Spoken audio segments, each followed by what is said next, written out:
Man salaka tariqan, siapa yang melewati suatu jalan, yaltamisu fihi ilman, di jalan itu dia mendapatkan ilmu, lahu bihi tariqan ilal jannah, dimudahkan Allah jalannya menuju surga. Man kharaja fi talabil ilmi, siapa yang keluar rumah dengan niat menuntut ilmu, fahuwa sabilillah, maka dia sama dengan orang yang berjihad menolong agama Allah. Sampai yarji'ah, sampai dia pulang ke rumah. Nanti sampai masanya semua buku catatan amal kita ini akan dibagikan. Mudah-mudahan dapat buku catatan amal dari sebelah kanan. Allahumma ja'alil hayata ziyadatan lana fi kulli khair. Kalau engkau takdirkan kami hidup sampai jadikan umur itu tambahan amal soleh. Wa ja'alil mauta rahatan lana min kulli syarr. Kalau kau takdirkan aku mati malam ini, jadikan kematian ini membuat aku berhenti dari segala dosa.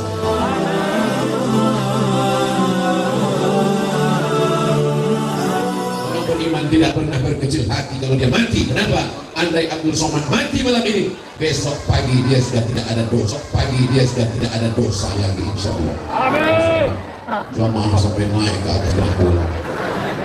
Insya Allah, tabarakallah. Ini ada kotak-kotak. Ini kotak apa nih? Kotak sumbangan. Siapa yang mengisi kotak itu, insya Allah jodohnya dekat. Kalau nggak percaya, coba bisa.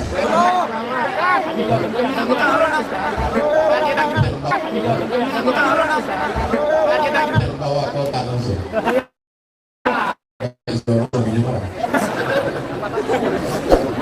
Seandainya ada orang yang kaya, uangnya banyak, melimpah ruah, mudah-mudahan jamaah ini kaya-kaya semua, kemudian mati, apakah rumah yang besar dibawa?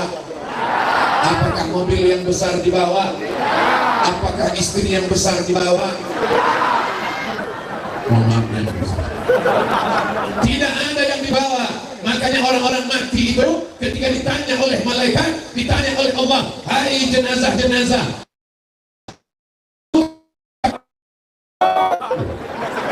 jenazahnya kok nyawa? Di tempat lain saya ceramah, jenazah saya tanya diam semua. Luar biasa. Ketika jenazah-jenazah ditanya, maka mereka semuanya berkata, laula akhartani ila ajalin qarib, seandainya aku beri engkau masa mati itu, hidupkan ingin sholat, apakah ingin berzakat? Mereka menjawab, kami ingin bersedekah. Ini sudah pas, kotak-kotaknya disebarkan ke ibu-ibu karena memang mereka yang mau dompet. Ada beberapa bapak uangnya sudah diserahkan. Betul bu, semua serahkan. Betul bu, semuanya mati. Sallallahu alaihi Muhammad, sallallahu alaihi wasallam, sallallahu alaihi Muhammad, sallallahu alaihi wasallam. Ya Nabi salam alaika, ya Rasul salam alaika, ya Habibi salam alaika, salawatullah alaika. Seandainya ada seorang anak menggendong ibunya dari Bangkalan, dibawa ke tanah suci Makkah, setelah itu tawaf 7 putaran, setelah itu dia bawa sa'i antara Safa dan Marwah, setelah itu dia bawa ke Padang Arafah, lalu mampir ke Musdalifah, melontar jumrah haji dan umrah, apakah dapat menebus 9 bulan dalam perut ibunya? Apakah dapat menebus teriakan ibunya saat melahirkan? Ibu-ibu zaman sekarang agak ringan melahirkan karena sudah ada sesar. Zaman dulu berat, resikonya mati. Zaman sekarang katanya sudah agak mudah, malah mudah sekali melahirkan sekarang Pak Ustaz, seperti mesin aja. Tapi ternyata ada dokter yang ngomong ke saya, Ustaz Somad, jangan lagi pernah meremehkan perempuan yang melahirkan. Ternyata perempuan yang dioperasi sesar, lapisan-lapisan perutnya disobek, berdarah, puluhan tahun masih tetap terasa sakitnya. Kita laki-laki tidak pernah merasakan itu. Andai ku ceritakan rasanya, pasti perempuan ini akan komplain semuanya. Mereka tidak percaya. Betul? Kenapa? Karena rasa tak bisa diungkapkan dengan kata-kata. Andai ku coba merangkai kata untuk menceritakan rasa, pastilah kata-kata itu berdusta. Kenapa? Karena rasaku belum tentu rasa. Yang bisa merasakan melahirkan itu hanya perempuan. Ibu-ibu mengandung 9 bulan 10 hari. Betul? Di Bangkalan mengandung masih 9 bulan 10 hari. Alhamdulillah. Ibu-ibu menyusukan anaknya 2 tahun. Betul? Maka disebutkan surga di bawah telapak kaki dulu. Sekarang surga di bawah telapak kaki babysitter. Surga di bawah telapak kaki pembantu. Surga di bawah telapak kaki. Tapi insya Allah sampai hari ini ibu-ibu masih menyusukan anaknya. Susukan anak Anda ASI eksklusif selama 6 bulan. Iklan Dinas Kesehatan. Selamat dari osteoporosis. Otaknya kuat menangkap pelajaran, cepat hafal Quran. Badannya antibodinya kuat, jauh dari segala macam penyakit. Tapi apa mau dikata, anak-anak sekarang sudah disusukan oleh kaleng. Maka surga di bawah tapak kaki. Anaknya, ada yang bilang susu sapi. Anaknya yang kecil di bawah pengajian nangis, dibelikan balon, nangis, ditakut-takuti. Jangan nangis ya nak, tuh ada pesawat. Demi ikut pengajian, berapa kali ibu-ibu diteriaki orang saat akan nikah, aku nikahkan engkau dengan anakku dengan mahar seperangkat alat sholat dan kitab suci Al-Quran tunai. Cara bekasa sebelum saksi menjawab sah, anaknya sudah nangis. Apa kata keluarga situ? Keluar. Berapa kali ibumu kena marah di tengah orang ramai gara-gara tangisanmu. Belum lagi di wajah puasanya ketika engkau berada dalam perut ibumu 30 hari mereka tidak puasa. Betul bu? Ramadan berikutnya saat mereka akan puasa, mereka menyusukan anak. Ramadan berikutnya saat akan menyusukan anak, ternyata menyusukan anak menurut Al-Quran.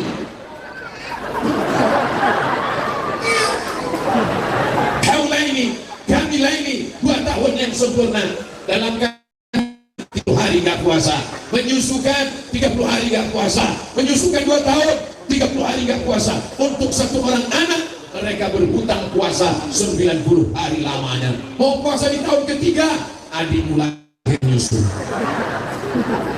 Tidak ada cara kecuali berbakti kepada ibu.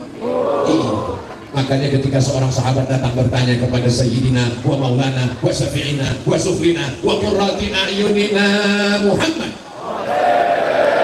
man ahaqqun nas bi husni suhbati, siapa orang yang paling layak mendapatkan baktiku ya Rasulullah? Ummuka, thumma man? Your mother.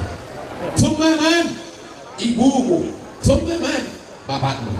Kenapa ibu dapat 3 kali? Ibu mengandung, ibu menyusukan, ibu melahirkan. Kalau ada bapak yang mau dapat 3 kali, cobalah mengandung, coba menyusukan, dan coba melahirkan. Kalau mau tahu ingin rasanya mengandung, pulang beli kelapa muda. Jangan melahirkan, pulang dari sini beli mangga besar, telan bulat-bulat, keluarkan bulat-bulat. Kalau mau tahu rasanya menyusukan anak, pulang dari sini pergi ke rumah sakit bersalin, cari bayi yang baru lahir, dekatkan. Mau nggak dia? Betapa kita lelaki gagah, perkasa, jempol bintang 5, tapi belum ada apa-apanya dibandingkan seorang ibu. Makanya dalam lagu nasib dunia, ibu mengandung, melahirkan, mengandung lagi, melahirkan lagi. Mudah-mudahan semua anaknya jadi anak-anak soleh. Man ala thalatha banatin, siapa yang membesarkan 3 anak perempuan, fa'adabahunna, dididik dengan baik, wasawajahunna, nikahkan dengan orang baik-baik, wa ahsana ilaihinna, buat baik sampai mati, falahul jannah, maka surgalah baginya. Siapa yang punya 3 anak perempuan sudah punya tiket masuk surga. Lalu datang seorang sahabat, anak saya baru 2 ya Rasulullah. Anak saya dua-duanya laki-laki, pingin punya anak perempuan. Baik, bahasa Maduranya saya baik. Banyak orang sekarang kalau ditanya anakmu berapa, ada 3, tapi perempuan. Kenapa kalau perempuan pakai tapi? Justru dari anak perempuan itulah akan lahir keturunan yang baik-baik, insya Allah. Amin. Perempuan yang baik, panjang, bajunya panjang, rezekinya berlimpah, mengandung anak sambil berselawat. Salatullah, salamullah, ala taha Rasulillah. Salatullah, salamullah, ala yasin habibillah. Tawassalna bismillah wa bil hadi Rasulillah wa kulli mujahidillah bi ahlil badri ya Allah. Saya yakin dan percaya ini yang hadir ini waktu ibunya mengandung dulu pasti baca sholawat. Ibu-ibu zaman sekarang mengandung anak lagunya bukan lagi sholawat. Allah Binsaniyatil wada wajib syukru alaina mada'a lillahi da ayyuhal mab'utsu fina ji'ta bil amril muhtara شرفت المدينة مرحبا يا betul Bapak. Nggak tahu nebak-nebak. Di tengah kesibukan masih bisa kita bersilaturahim, ketemu dengan umat di tempat yang baik, pondok pesantren, majelis ilmu bersama orang baik. Mudah-mudahan kita diberikan selalu kebaikan. Kabupaten Bangkalan, baldatun thayyibatun wa rabbun ghafur. Abdul Somad kata orang datang ke Bangkalan mau ceramah, enggak. Abdul Somad datang ke Bangkalan ziarah ke makam Mbah Syekhana Khalil bin Abdul Latif. Tadi ziarah, itu ziarah pertama di ini makam Syekh Kiai Fulan, ini makam Syekh Kiai Fulan, ini makam Fulan, ini makam Fulan. Yang terkesan bagi saya yang paling ujung, ini adalah makam bupati yang dulu membangun masjid merubah dari musalla menjadi masjid. Pun bisa buat proposal, tapi orang yang diberikan Allah amanah, jabatan, kekuasaan dengan tanda tangannya bisa membangun masjid. Allah Akbar. Makanya ketika Nabi Muhammad SAW pertama kali sampai di Taif, sampai dia ketika hijrah dari kota Makkah menuju Madinah, singgah sebentar di Quba. Hari Senin sampai di Quba, 4 malam, malam Selasa, malam Rabu, malam Kamis, malam Jumat masjid Quba. Setelah itu hari Jumat beliau bertolak menuju Al-Madinah Al-Munawwarah. Namanya ketika itu Yathrib. Yathrib tempat kuman, banyak penyakit, banyak hama, dirubah menjadi Al-Madinah Al-Munawwarah. Dan ketika di sana dibangun masjid. Tadi saya begitu sampai terkesan. Dulu tanggal 18 Maret 2019 saya sudah siap mau ziarah. Ternyata datang kabar duka cita, ibu saya meninggal, batal ziarah. Tabligh akbar sekali bersama masyarakat Bangkalan. Setelah itu saya pun langsung pulang menuju Medan Sumatera Utara. Tapi pada kunjungan kali ini saya berhasil datang. Sebelum sampai ke makam melihat masjid megah cantik luar biasa, ukirannya tak ada kata yang keluar kecuali berdecak kagum. Jangan meninggal sebelum bangun masjid.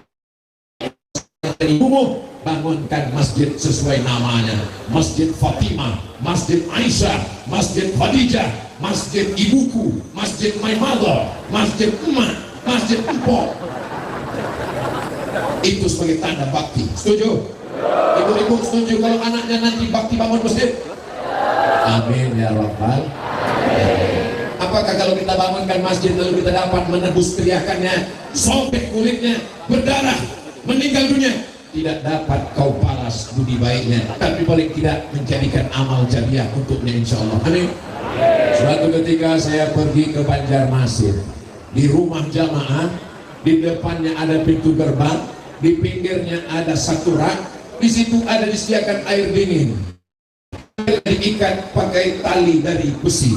Siapa saja orang yang lewat lalu lalang bisa sangat baik. Siapapun yang hari ini diberikan kelebihan harta, buka sumur bor, belikan semen, batu bata, batu kerikil, dia niatkan untuk almarhum ayahnya, dia niatkan untuk almarhum ibunya, maka pahalanya sampai. Betul? Kok betul? Emang ada yang pernah meninggal menerima laporan? Kenapa berani mengatakan betul? Ini masalah ghaibi. Dalilnya dari hadis Nabi Muhammad SAW mengatakan sedekah itu sah. Ummi matat, ibu saya meninggal. Apa atasaddaqu anha, kalau saya bersedekah apakah pahalanya sampai ya Rasulullah? Rasul menjawab sampai. Ayu sadaqatu afdal, sedekah apalah yang paling afdal ya Rasulullah? Nabi menjawab sakyul ma, menyediakan sumur air. Selama berjalan keliling dari Pamekasan tadi ke Sampang, sekarang ke Bangkalan, di tengah-tengah jalan dalam perjalanan jauh saya melihat banyak sekali sumur, tapi bukan sumur wakaf untuk orang tua, sumur untuk sawah. Memang sumur itu kan pengganti irigasi, tapi kalau dia wakafkan sumurnya untuk sumur bor, pondok pesantren, anak-anak sholat subuh, zuhur, asar, maghrib dan isya, sholat Jumat, mandi, masak, sampai hari kiamat airnya mengalir, itu disebut dengan sedekah jariyah. Muliakan ibu. Saya sudah banyak ketemu orang, jauh berjalan banyak dilihat, lama hidup banyak dirasa, ketemu orang macam-macam ceritanya, tapi kebanyakan orang-orang berhasil itu adalah orang pada ibu. Ayah Pak Ustadz sama juga. Kenapa Ustadz lebih menekankan ibu? Karena kita adalah fotokopi dari ibu kita. Saya dulu waktu tausiah ke Kuala Lumpur, Malaysia, sampai di sana datang orang Malaysia nanya, Ustaz Somad di Riau, kami mau datang ke sana, ngapain? Mau ketemu dia? Loh, saya ceramah kenapa dari ibu saya? Kami mau lihat bagaimana dia membesarkan Ustaz. Kita pun datang rame-rame nanya ibu saya, Ustaz Somad itu gimana kecil? Ya sama kayak bayi yang lain. Makanannya apa? Nasi, susu. Minumannya apa? Mereka tanya-tanya macam-macam. Kalau kita melihat anak kecil di pinggir jalan, umurnya 5 tahun, rambutnya dicat pirang merah kuning kelabu, lipstiknya tebal, make upnya kiri hijau kanan biru, kukunya pakai kutek. Kira-kira anak 5 tahun ini sendiri buat begitu atau ada gurunya? Ada gurunya. Siapa gurunya? Ibu. Ngaku semua. Makanya ibu disebut al-madrasatul, itu adalah sekolah yang pertama. Sebelum ketemu kiai, sebelum TK, sebelum SD, sebelum SMP, sebelum SMA, sebelum pesantren, pendidikan yang pertama adalah ibu. Makanya ketika cerita tentang dia soleh tapi anaknya durhaka, apa kata Allah? Wal baladut thayyibu yakhruju nabatuhu biidzni rabbih. Tanah yang subur akan mengeluarkan tanaman cantik, indah, bunga harum semerbak seperti suburnya tanah di Bangkalan.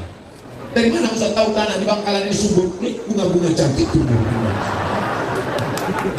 Walladzi khabutha la yakhruju illa nakida. Adapun tanah tandus, dia hanya akan mengeluarkan tanaman yang tidak enak dipandang mata. Sepanjang jalan Sahara, naik kereta api dari Casablanca menuju Rabat, apa yang dilihat? Gurun pasir. Apa yang tumbuh? Kaktus. Dilihat nggak enak, dicium hati-hati hidup bengkak. Kenapa? Durinya tajam. Jadi kalau mau dapat anak yang al-amin, maka ibunya mesti amin. Aminah. Tapi jangan gara-gara ini lalu nanti ibu marah-marah, bapak marah, rumah. Pantasan anak kita tidak al-amin karena kau bukan aminah. Oh, akhirnya si ibu juga balas, anak kita tidak al-amin karena kau bukan Abdullah. Lalu kau mau nyari siapa? Aku mau nyari Abdullah.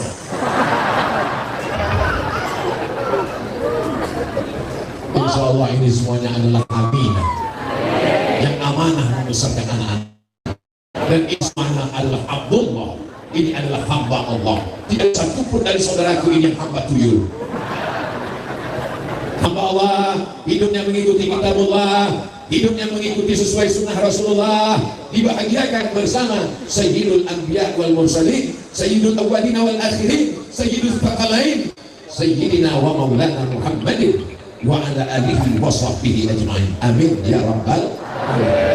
Maulaya salli wa sallim daiman abada ala habibika khairil khalqi kullihim Muhammadun sayyidul kaunaini wal thaqalaini wal fariqaini min urbin wa bi'ali wa sallim daiman abada ala habibika khairil khalqi kullihim antal habibul ladzi turja maulaya daiman abada ala habibika khairil khalqi kullihim. Senang berdiri di sana. Kenapa? Karena kalau saya berdiri di sana, kameranya ngarah ke saya. Di sana wajah saya putih. Karena lampunya terang. Kalau berdiri di saya banyak ketemu orang kaya-kaya. Ketika saya pergi ke rumahnya, saya lihat lukisan ibunya. Saya diundang haul orang tuanya. Tapi jangan karena ibu dengan ayah engkau tidak berbakti. Engkau berada di dalam hati ibumu, tapi engkau berada dalam akal pikiran ayahmu. Ibumu merenungkan engkau dalam hatinya. Tidurnya tak lelap, makannya tak kenyang, hidupnya tak tenang, memikirkan baju sekolahmu, memikirkan makanmu, memikirkan engkau di pondok pesantren. Mereka menangis di rumah sampai bola matanya sebesar batu. Pergi ke pesantren, kasur anaknya tipis, nangis. Pergi ke pesantren, lihat anaknya tidak makan teratur, nangis. Ibu selalu merenungkan anaknya dalam hatinya, tapi bapak memikirkan anaknya dalam akal pikirannya. Betul?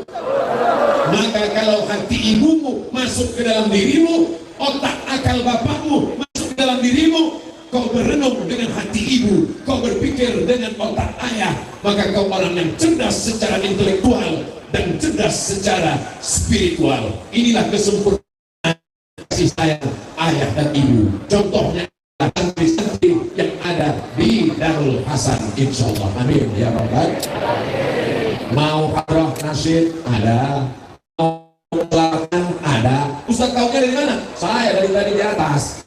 Nikmati lagu-lagu hadrah. Jadi kalau ada yang nikah, walimah, khitan, tunangan, khitbah, maka undanglah adik-adik kita. Bagaimana adik? Siap? Terus? Tapi saya udah nikah, Pak Ustaz. Nikah lagi?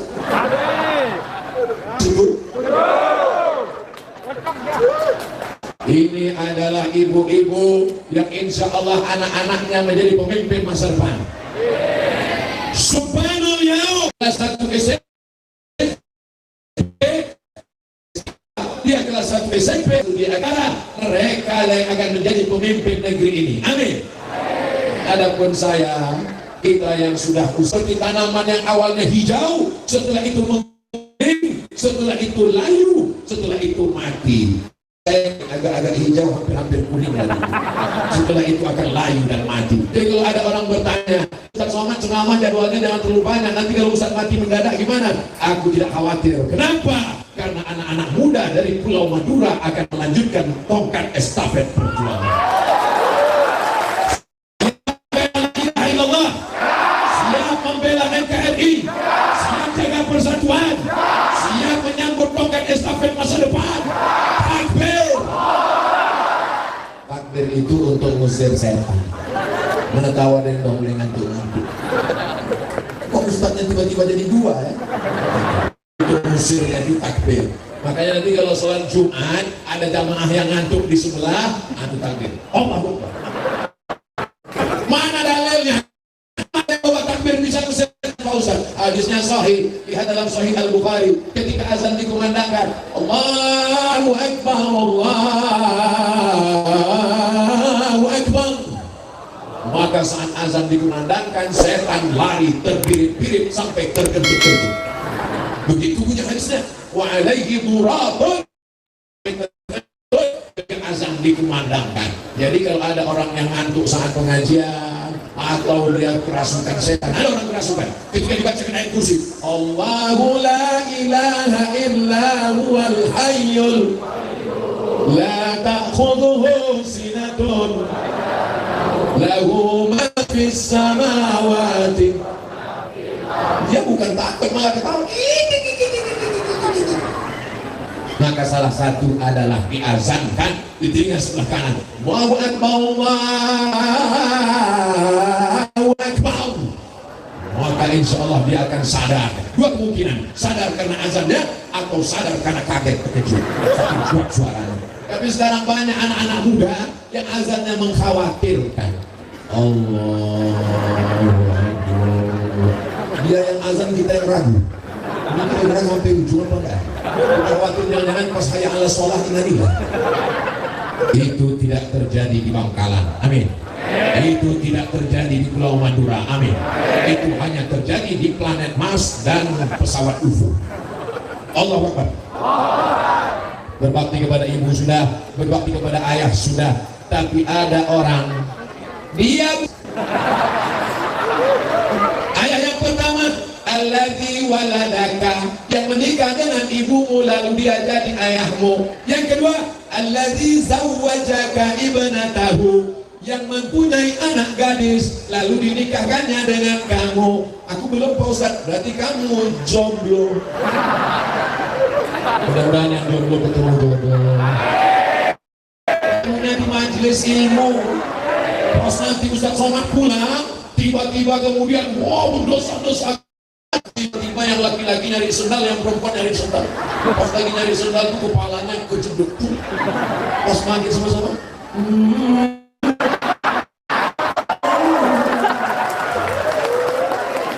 enak ceritanya kalau ditanya anak. Papa, ayah, mama, iya. Dulu kalian ketemunya di mana? Dulu ada pengajian di Darul Hasan.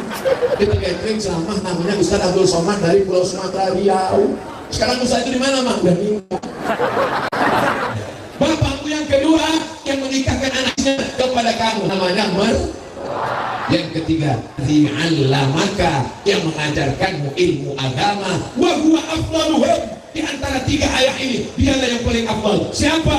Yang mengajarkanmu la ilaha illallah Muhammadun wujud tidak baqa mukhalafatu lil hawadisi ilamuhu wujud tidak baqa mukhalafatul hawadisi yamuhu binafsi wahdanya mudrak iradat ilmun ayat sama basar kalam, sehingga dengan ilmu itu engkau bisa membedakan antara Tuhan dan hantu.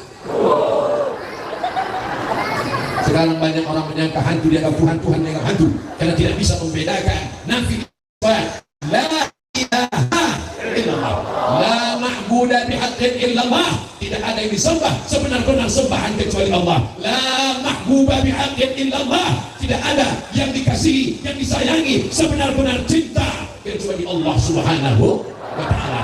Cinta kepada istri, kalau kau mati dia akan nikah lagi dengan brownies berondong manis. Cinta kepada suami, kalau kau mati sebelah matanya akan menangis, yang sebelah lagi akan melirik. Tapi kalau kau cinta kepada Allah, itu yang akan menjadi bekal menghadap. Siapa yang mengajarkan itu? Yang mengajarkan itu adalah para kiai, para habaib. Maka berbakti kepada orang tua, berbakti kepada ibu, berbakti kepada ayah tidak terkalahkan. Berbakti juga kepada para alim ulama. Saya dapat kabar sejalan ada Muhammadiyah, terkadang sepakat, terkadang tidak, tapi di Bangkalan sejalan karena pemimpin juga sekaligus ulama seperti Rasulullah SAW dulu. Beliau sebagai ulil amri, beliau juga sebagai pemutus keputusan sampai kepada khulafa ar-rasyidin, Sayyidina Abu Bakar as-Siddiq, Sayyidina Umar bin Khattab, Sayyidina Utsman bin Affan, Sayyidina, setiap disebut namanya kita selalu taraddi anhu. Al-Khalifatul Sayyiduna Umar ibn Khattab. Belum pernah saya tausiah dipanggil sama protokol. Berikut ini Mari kita dengarkan tausiah yang akan disampaikan oleh Ustaz Abdul Somad lalu disambut oleh jamaah radhiyallahu anhu. Walaupun sejak pagi kita berkata raditu billahi rabban wa bil islami wa bi muhammadin. Heran juga saya lihat jemaah. Saya ceramah di sini, tapi matanya tidak ke sana. Saya heran, tapi yang nggak ke situ di situ.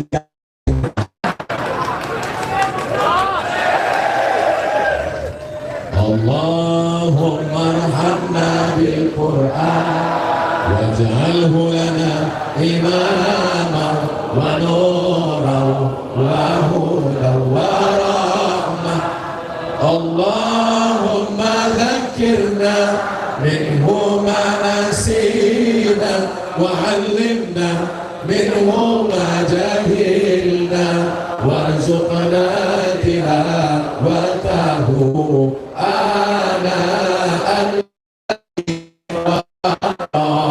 al-nahar waj'alhu lana hujjatan ya rabbal alamin.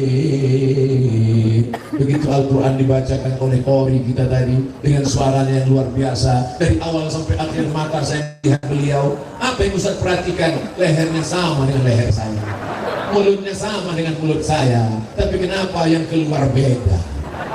Begitulah kelebihan yang diberikan Allah Subhanahu wa Ta'ala. Pak Kiai, Pak Qori, doakan anak Ustaz Abdul Somad, Mizian Haziq Abdullah Sami supaya menjadi qori penghafal. Saya selalu kalau jumpa qori, jumpa ulama gitu, doakan anak saya, doakan anak saya, doakan. Jamaah juga begitu. Doakan saya, doakan juga saya. Doakan anak saya, doakan juga anak saya. Mana tahu ada orang yang tidak terkenal di bumi, tapi hatinya ikhlas, tulus dan bersih, maka kemudian doanya menembus pintu-pintu langit. Amin. Dia tidak berada di atas pentas, dia tidak duduk di atas karpet, dia tidak diberikan kue kotak dan botol, dia tidak diberikan minuman, dia tegak di atas tanah, jauh di sana, tapi hatinya tulus, ikhlas dan bersih. Betul? Itu cara menyenangkan hati orang yang jauh di sana. Rukun sholat ada 13 menurut mazhab Syafi'i. Kalau tidak cukup rukunnya, maka sholatnya batal. Siapa yang ngajarin kita begitu? Ulama. Tadi ada saya dengar suara Ustaz. Ustaz bahasa Persia, artinya orang makanya di Mesir kalau Ustadz itu adalah profesor. Kalau nggak percaya tanya kepada Kiai Ahmad Fauzi Tijani. Dulu rektor Al-Azhar namanya Ustaz Dr. Ahmad Omar Hashim. Ustaz tahu segala sesuatu. Begitu sampai di Indonesia yang ngajar Iqra dipanggil.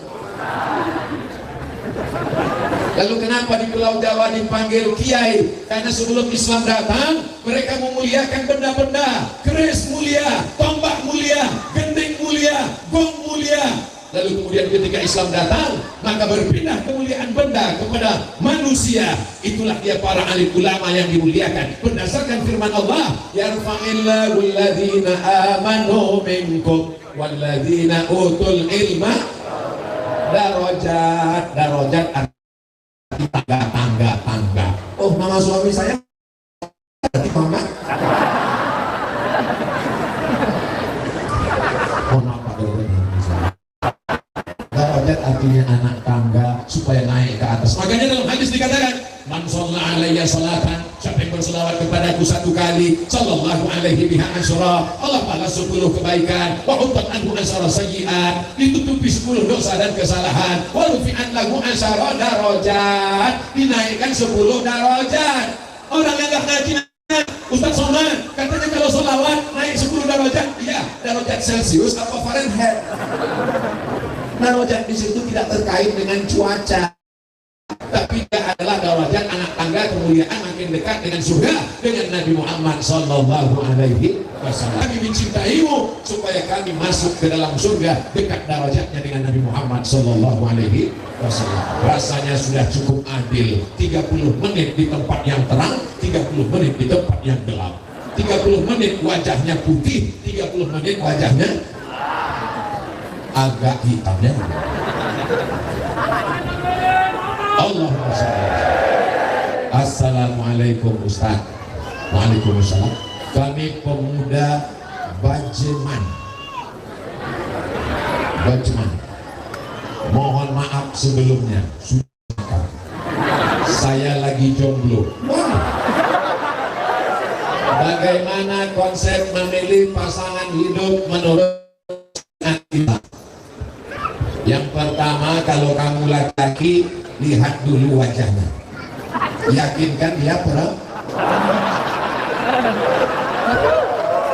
soalnya sekarang banyak laki-laki mirip seperti karena dia sudah dipermak ikut kontes lady boy. Wajahnya lady, kakinya tungkahul mar'atu li arba'. Perempuan dinikahi karena 4. Yang pertama, 5 liha, karena dia kaya. Kalau ada di sini perempuan, lihat cincinnya ada 1, yang ini cincinnya 3.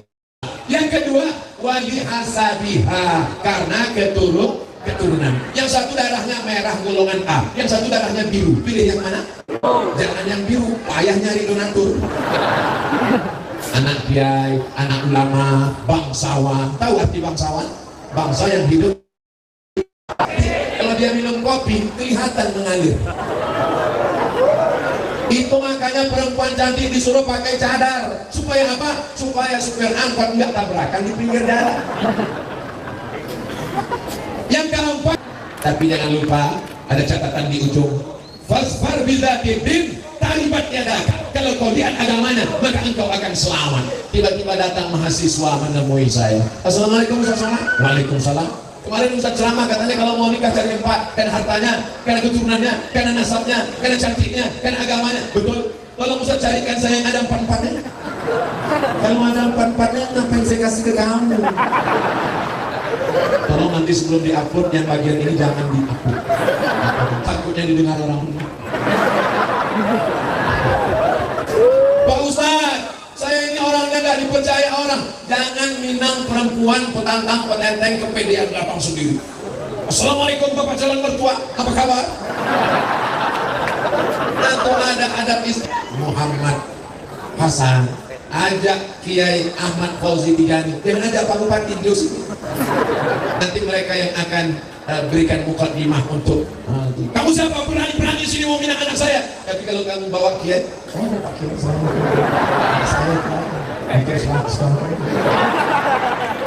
ya, yakinlah bahwa langkah rezeki pertemuan jodoh adalah kuasa Allah Subhanahu.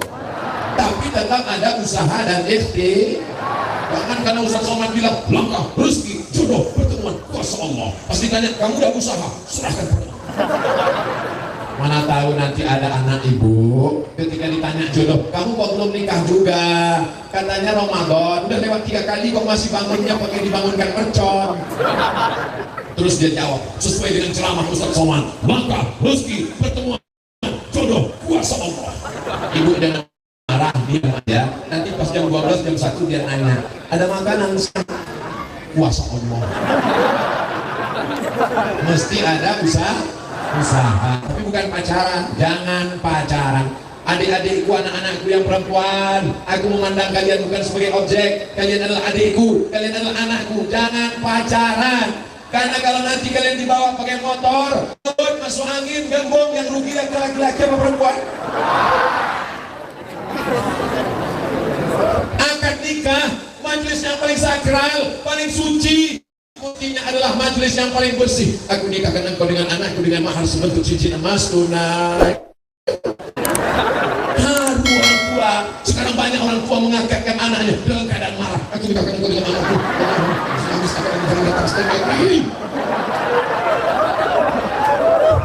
Syukur kalau calon mertuamu petani. Syukur kalau calon mertuamu ustadz yang sabar. Banyak calon mertuamu tentara. Sepatunya itu tentara soleh naik ke karpet nggak pakai sepatu.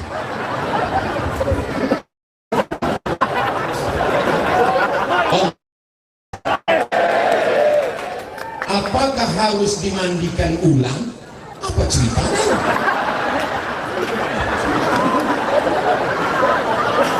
Di belakang nggak ada.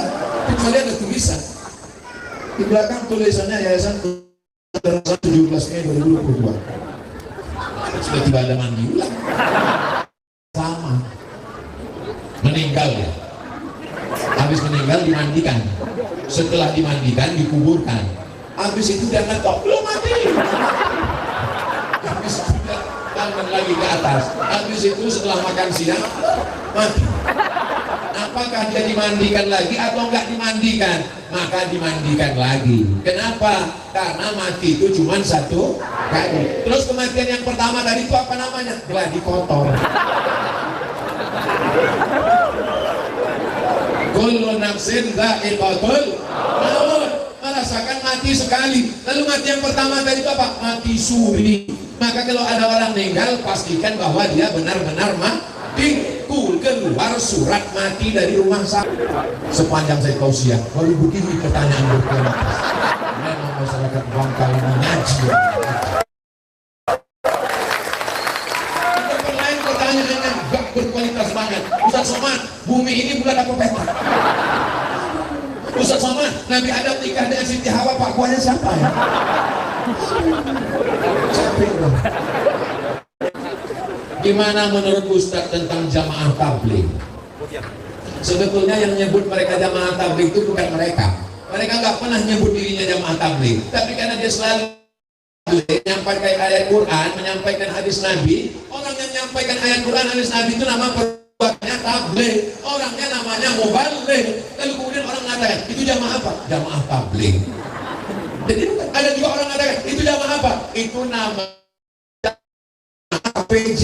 Apa itu? Kelompok Ustadz Panjang Jenggot. Macam-macam. Ada juga yang mengatakan itu jamaah kompor. Karena kemana-mana bawa kok. Maka ini perlu ditelusuri ceritanya. Ceritanya agak panjang sedikit. Kalau saya urutkan mungkin menjelang azan subuh. Siap. Jadi ada namanya Maulana Qasim. Siapa namanya? Maulana Qasim. Maulana pesantrennya Darul Ulum. Apa nama pesantrennya? Darul Rumah Ulum Ilmu. Rumah ilmu didirikan oleh Maulana Qasim. Maulana Qasim mendirikan, hafal karena ini nanti akan masuk UAS ujian akhir semester. Lalu kemudian tempatnya namanya Deoban. Deoban itu di India. Di India itu umat Islam mayoritas atau minoritas? Minoritas. Penduduknya 1 miliar. Umat Islam memang banyak 300 juta. Tapi saudara kita yang non muslim 700 juta. Nggak bisa sembarangan tabligh akbar begini. Kita bisa tabligh akbar ini kan karena mayoritas, betul? Kalau minoritas kan yang tabligh akbar masuk aja nggak bisa.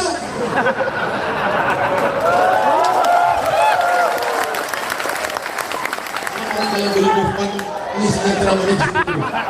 Nah, lalu karena nggak bisa tabligh akbar, nggak bisa pengajian meriah ini, salah satu santrinya namanya Maulana Ilyas. Siapa namanya?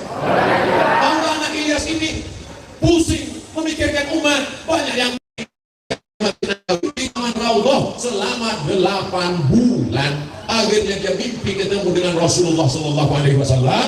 Kata Rasul, hai Maulana Ilyas, berdakwahlah engkau seperti dakwahku dulu. Lama dia termenung, gimana dakwah Nabi Muhammad dulu? Ternyata ngetuk dari pintu ke pintu. Assalamualaikum. Waalaikumsalam. Dia akhir dikit aja. Dia akhir artinya saya. Jadi mereka begitu pintu ke pintu. Makanya ciri jamaah tabligh itu dia tidak model rame-rame, tapi datang pintu ke pintu. Assalamualaikum Pak Haji. Waalaikumsalam. Ayo ke masjid sholat Pak Haji. Kamu belum lahir, saya sudah haji. Assalamualaikum Pak. Waalaikumsalam. Ayo ke masjid Pak. Urus saja surgamu, jangan urus neraka. Besok dia datang lagi. Assalamualaikum. Lama-lama Bapak ini capek. Iya. Jadi inilah asal usul dakwah. Namanya Maulana Ilyas. Dilanjut Zakaria Kandahlawi yang menuliskan kitab Fadhail Amal. Itulah yang dikaji. Jadi kalau kita lihat jamaah tabligh ini berkembangnya di India, mengajak orang untuk menghidupkan masjid, berdakwah. Susahnya di mana? Karena pakai jenggot. Nabi Muhammad juga berjenggot. Nabi Muhammad berjenggot. Iya. Ustaz kenapa gak berjenggot? Belum. Masalah jenggot dengan klien. Jenggot, alhamdulillah. Yang belum jenggot, gak apa-apa. Jangan kelahi masalah jenggot. Ini banyak orang kelahi. Dia lihat temannya jenggot, aku melihat kamu pakai jenggot kayak kamu. Dia emosi. Aku kau bilang kamu ya, kamu nggak berjenggot. Akhirnya berantem. Hanya gara-gara bulu. Saya nggak senang dengan jamaah tabligh. Kenapa? Karena bersorban. Loh, ulama-ulama bersorban. Saya nggak senang karena mereka pakai siwak. Loh, siwak itu kan sunnah. Adapun masalah i'tikaf di masjid, maka dimusyawarahkan. Wa amruhum syura bainahum, supaya jangan terjadi konflik di tengah masyarakat. Paham? Ngerti? Baik. Itulah yang dapat dijelaskan oleh Al-Fatihah.